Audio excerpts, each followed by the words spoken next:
If you have desire to play a war game, what you play?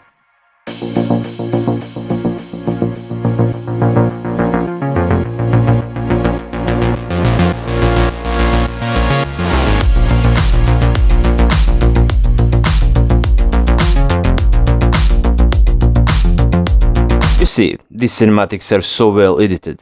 Music, voices, graphics. It takes you to the journey. Your mind is blown away. And of course, you wanna play.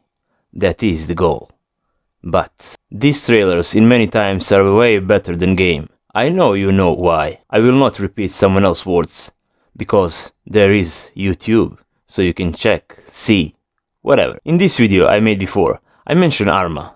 And why this game is best first and third person war simulation. Armed Assault, full name. Game that give more than you expect.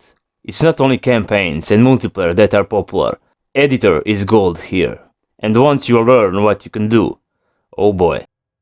And yes, a word about Bohemia Interactive Studio. They made first Operation Flashpoint and it was huge success.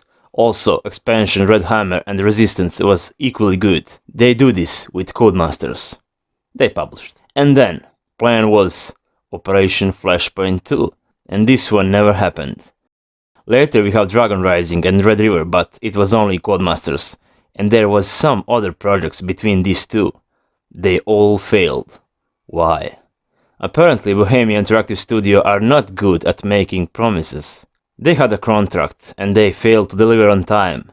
And of course, that means minus. It's always about money. Some younger fans will not agree with me, but they always can check whatsoever.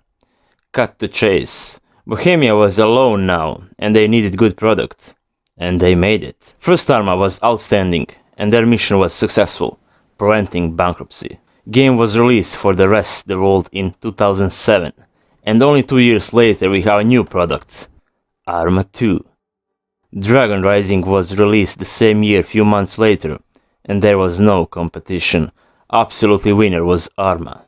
Next year Operation Arrowhead make his way to the top.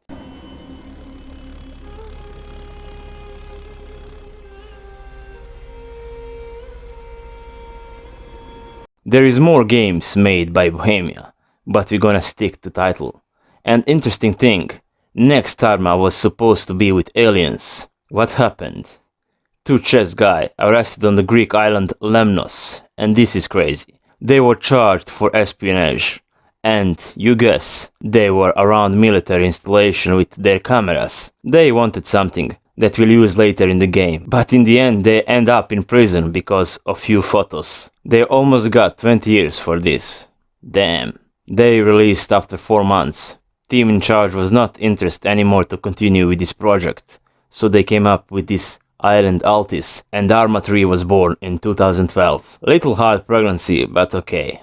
In December same year already popular mod for Arma 2 was released, DayZ, nothing without zombies. Decade later they tried to give us a candy. I say try because Arma Reforger was test, not a game. I mean you can play it, it's made to play. Multiplayer based game set in 80s, Cold War game, and here that most hardcore fans will find acceptable. But it's always but. In this case some people said game feels empty. They made game with some minimums. A lot of stuff is missing.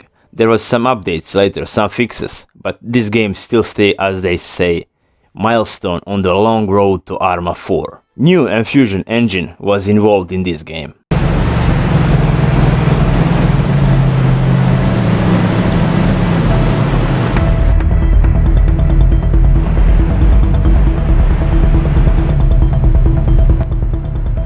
So, when we gonna see Arma 4? I think it will be released in... Sorry, some technical problems. Of course I don't know. I can only say it will not be this year. As I mentioned before, editing own missions can be delightful, and it took time.